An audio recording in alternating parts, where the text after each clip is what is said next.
여러분, 2027년 2월 1일부터 유튜브 수익화 조건이 완전히 바뀝니다.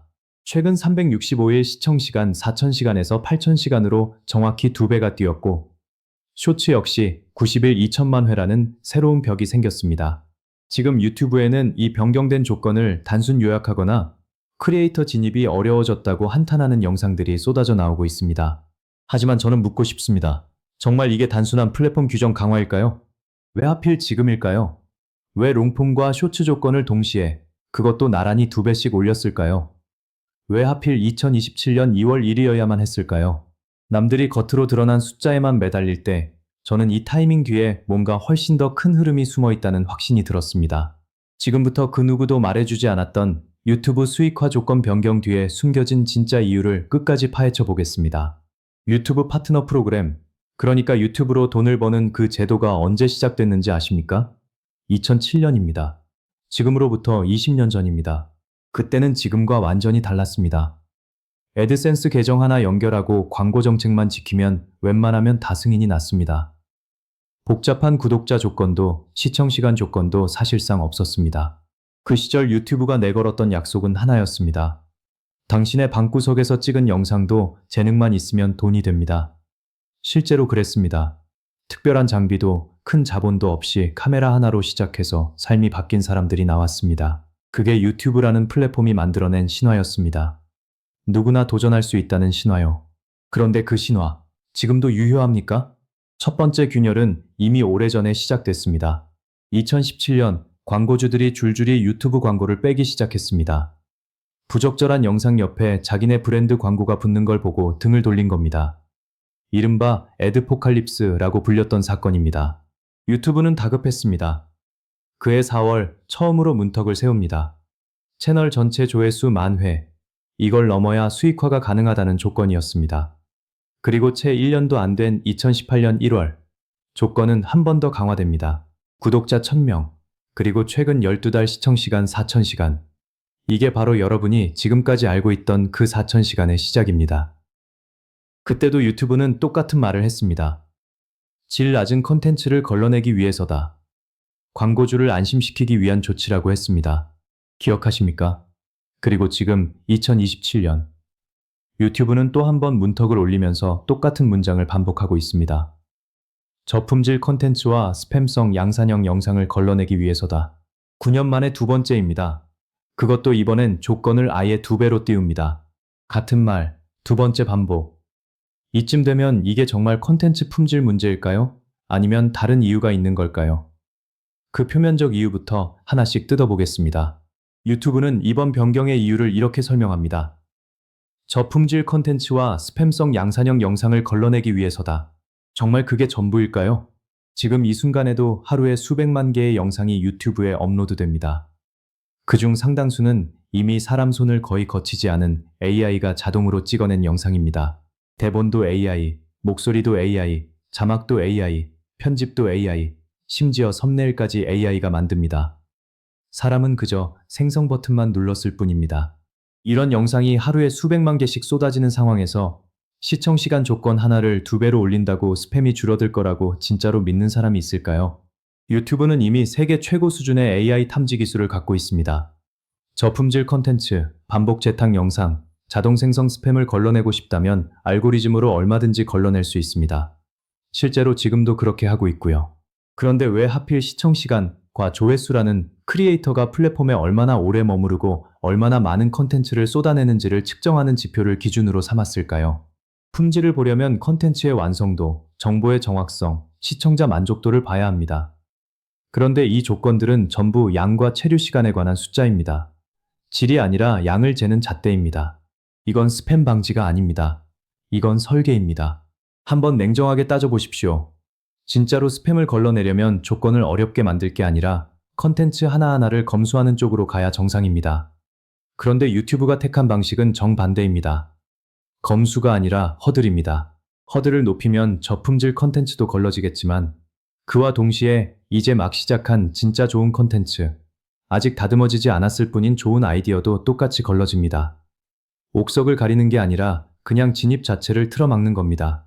크리에이터가 살아남으려면 더 많이 찍어내고, 더 자주 업로드하고, 시청자를 더 오래 붙잡아 둬야만 하는 구조. 그 구조를 만든 겁니다.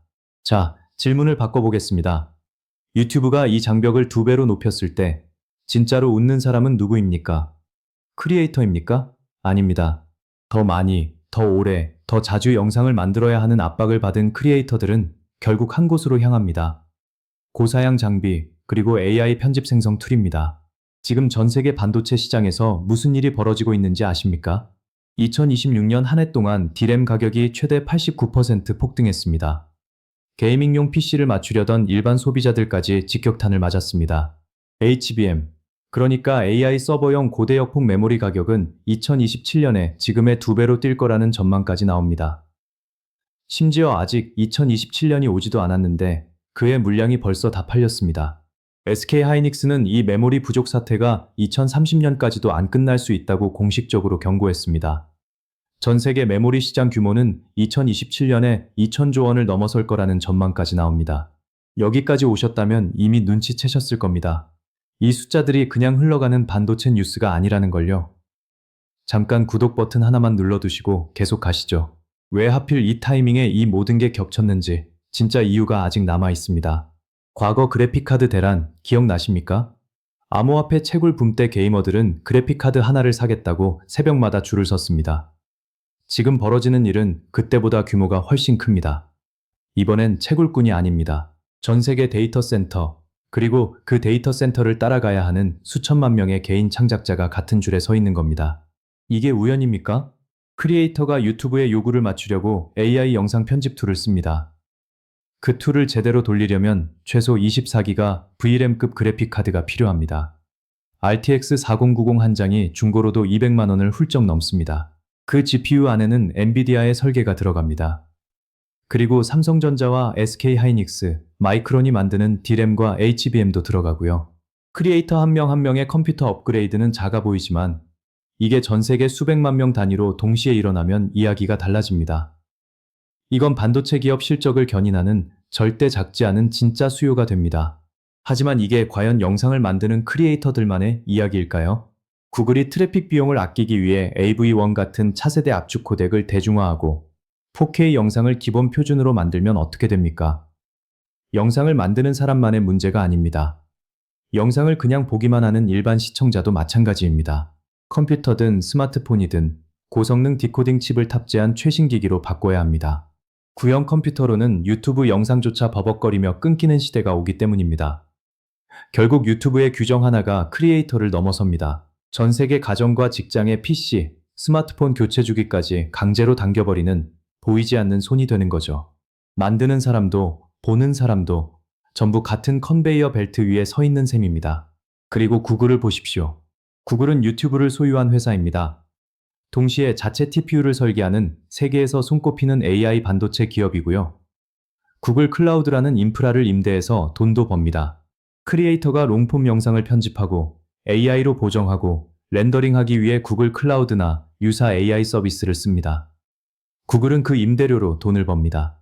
그렇게 만들어진 영상이 유튜브에 올라가서 조회수가 나옵니다. 구글은 광고 수익으로 또 돈을 법니다. 시청자가 그 영상을 더 오래 볼수록 유튜브는 그 시청 시간을 다시 다음 사람도 이만큼 채워야 한다는 기준으로 씁니다. 이게 바로 2중, 아니 3중 수익 구조입니다. 크리에이터가 콘텐츠를 만드는 모든 과정에서 구글은 최소 2~3번 돈을 법니다.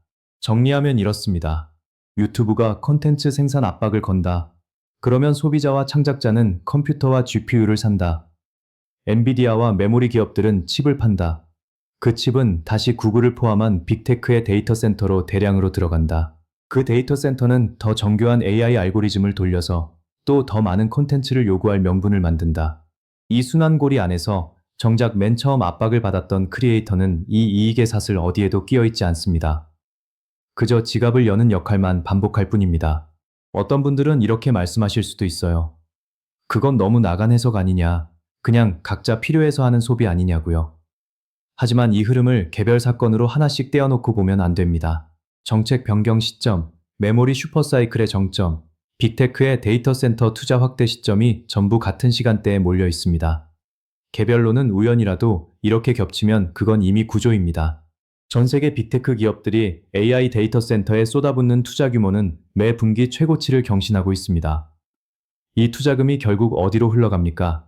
엔비디아 같은 반도체 설계 기업, 그리고 삼성전자, SK 하이닉스, 마이크론 같은 메모리 기업으로 흘러갑니다. 그리고 그 수요의 밑단에는 컨텐츠를 더 만들어내라고 등 떠밀린 전 세계 크리에이터들의 소비가 함께 깔려 있는 겁니다. 유튜브 화면 뒤에는 시청 시간을 담보로 반도체와 데이터 센터 인프라를 굴리는 거대한 빅테크 카르텔이 존재합니다. 이번 정책 변경은 컨텐츠 품질 관리가 아닙니다. AI 시대를 떠받치기 위해 전 세계 창작자들의 지갑을 동시에 열게 만드는 빅테크 자본주의의 정교한 설계입니다. 숫자로 다시 한번 확인해 보겠습니다. 전 세계에서 유튜브에 영상을 올리는 채널 수는 이미 수천만 개를 넘습니다. 이 중 일부만이라도 조건을 맞추기 위해 100만 원, 200만 원짜리 장비를 새로 산다고 가정해 보십시오. 그 합이 얼마가 되겠습니까? 개인에게는 큰 돈이지만 반도체 산업 전체로 보면 이건 꾸준하고 예측 가능한, 그것도 전 세계에 흩어져서 알아서 굴러가는 수요입니다. 데이터 센터 하나에 의존하지 않아도 되는 분산된 소비자 수요를 만들어낸 셈입니다. 기업 입장에서 이보다 더 안정적인 수요처가 어디 있겠습니까? 잠깐 멈추고 따져봅시다. 같은 8,000시간이라는 조건, 정말 모두에게 똑같은 무게일까요? 아닙니다. 그런데 여기서 진짜 문제가 나옵니다. 이 거대한 반도체 자본 전쟁 속에서 아무런 자본도 장비도 없는 신생 크리에이터는 대체 어디로 가야 합니까? 생각해 보십시오. 이미 자리 잡은 대형 채널들은 어떻습니까? 구독자도 있고, 이미 확보된 시청 시간도 있고, 고스펙 PC와 24기가 이상의 VRAM 장비도 진작에 갖춰놨습니다. AI 툴을 돌려서 고퀄리티 영상을 대량으로 찍어낼 여력도 충분합니다. 이 사람들에게 8,000시간, 2천만 조회수는 그냥 스쳐 지나가는 숫자일 뿐입니다. 이미 채워져 있으니까요. 대형 채널은 이미 8,000시간이 아니라 8만 시간도 넘게 쌓아뒀습니다. 신생 채널은 0에서 시작합니다. 같은 숫자, 전혀 다른 무게입니다. 심지어 유튜브 발표대로 기존 가입자는 이번 조건 강화의 영향조차 받지 않습니다. 이건 미국 얘기만이 아닙니다. 지금 이 순간 한국에서도 편집 프로그램과 씨름하며 밤을 새우는 수많은 개인 크리에이터들의 이야기입니다. 그런데 아이러니하게도 이 판에서 돈을 버는 반도체 기업 중 상당수도 한국 기업입니다. 삼성전자, SK하이닉스요. 한국은 이 카르텔의 최대 수혜자 중 하나이면서 동시에 그 밑에 깔려있는 신생 크리에이터들이 가장 많이 사는 나라이기도 한 겁니다. 하지만 이제 막 시작하려는 사람은 완전히 다릅니다. 이제 막 채널을 열려는 크리에이터를 한 명 상상해 보십시오. 낮에는 다른 일을 하고 밤에 짬을 내서 편집을 합니다. 구독자는 아직 몇십 명 수준입니다. 8,000시간이라는 벽을 아무 장비도, 아무 팀도 없이 혼자서 넘어야 합니다. 매달 10만 원, 20만 원씩 나가는 유료 AI 구독료를 낼 여유도 없고 200만 원짜리 고사양 그래픽카드를 살 돈도 없습니다. 그렇다고 예전처럼 스마트폰 하나로 대충 찍어서 되는 시대도 아닙니다. 이제는 경쟁 자체가 이미 고사양 장비를 갖춘 채널들과 같은 알고리즘 위에서 붙어야 하는 싸움입니다. 시청시간 8,000시간 계산해보면 하루도 안 쉬고 몇 년을 매달려야 합니다. 그 사이 생활비는 누가 대신 내줍니까? 아무도 없습니다. 반면 이미 자리 잡은 채널은 여유가 있습니다. 몇 개월 업로드가 뜸해도 조건을 채울 여력이 이미 쌓여 있으니까요. 실패해도 다시 시도할 자본이 있습니다. 하지만 신생 채널에게 실패는 곧 종료입니다. 다시 시도할 시간도 돈도 남아있지 않은 경우가 대부분입니다. 결국 같은 규정이라도 누구에게는 그냥 스쳐 지나가는 숫자이고 누구에게는 인생을 걸어야 하는 벽이 됩니다. 결국 이 정책은 누구에게는 진입장벽이고 누구에게는 보호막입니까?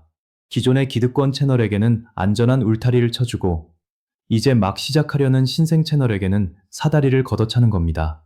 시작도 하기 전에 도전할 엄두조차 내지 못하게 만드는 겁니다.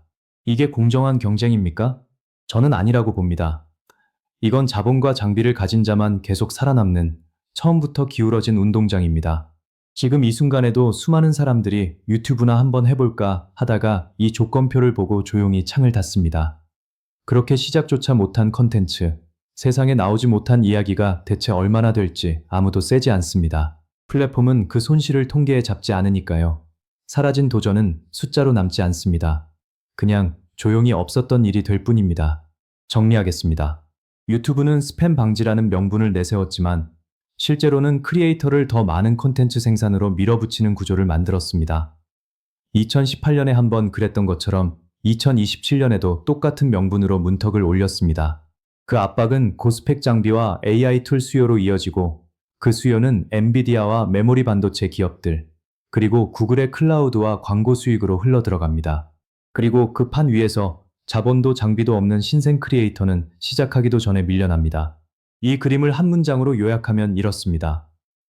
시청 시간이라는 이름으로 포장된 규정 하나가 전 세계 창작자들의 지갑에서 반도체 산업으로 돈이 흘러가게 만드는 파이프라인이 되어버렸다는 겁니다. 처음 이 영상을 시작할 때 던졌던 질문 기억나십니까? 왜 하필 지금, 왜 하필 롱폼과 쇼츠를 동시에, 왜 하필 2027년 2월 1일이었는가? 이제 답이 나왔습니다.